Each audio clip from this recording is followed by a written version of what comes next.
Hello बच्चों, अब हम करेंगे उदाहरण 2.3। तो इस चैप्टर में क्या है कि बोर्ड एग्जाम में न्यूमेरिकल पर्सन पूछा जाएगा। तो पहला और दूसरा चैप्टर और तीसरा चैप्टर, इन तीन चैप्टर में कंटिन्यू आपको न्यूमेरिकल पर्सन करने हैं और अच्छी खासी प्रैक्टिस करनी है। अलग अलग टाइप के न्यूमेरिकल आपको सोल्व करने हैं। तो बुक में जो एग्जाम्पल है, पाठ्य निहित प्रश्न है और पीछे के जो प्रश्न हैं वो करने हैं, और बोर्ड में किस टाइप के क्वेश्चन आए हुए हैं वो सारे आपको बताएंगे। तो पहले एक एक करके एग्जाम्पल को सोल्व करके इनका फंडामेंटल समझते हैं।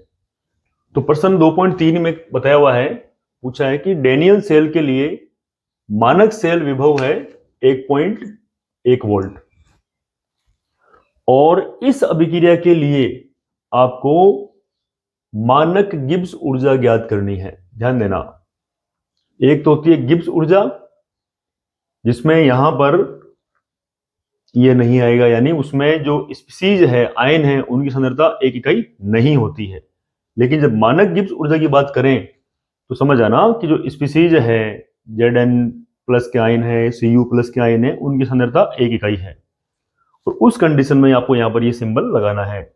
ये अब इसको आप ऐसा भी कर सकते हो, ऐसा भी कर सकते हो।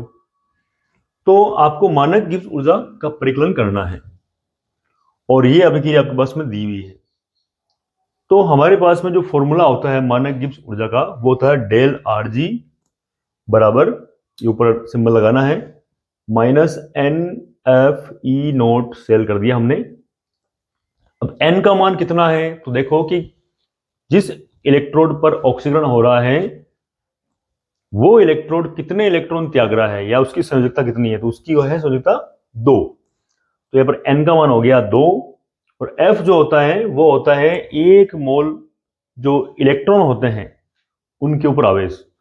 तो प्रति एकांक मोल पर आवेश का जो मान है वो होता है एफ का मान, ये है देखो 96487 कूलाम प्रति मोल।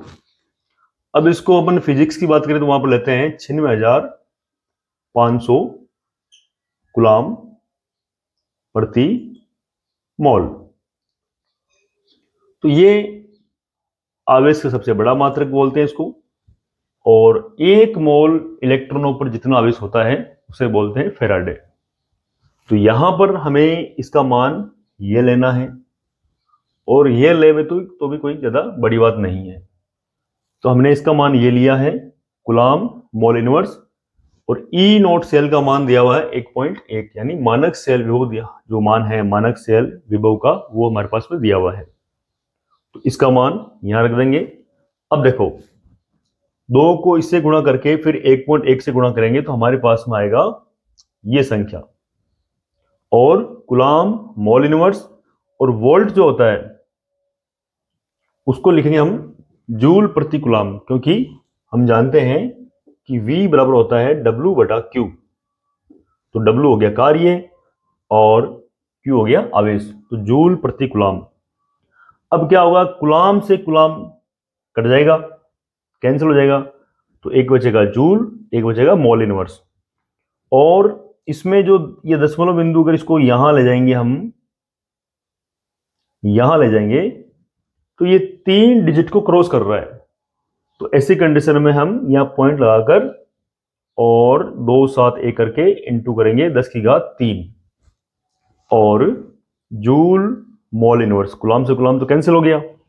उसके बाद में जो 10 की घात 3 है इसको बोलते हैं किलो, तो 10 की घात 3 की जगह कर देंगे हम किलो, और ये हो गया जूल मोल इनवर्स।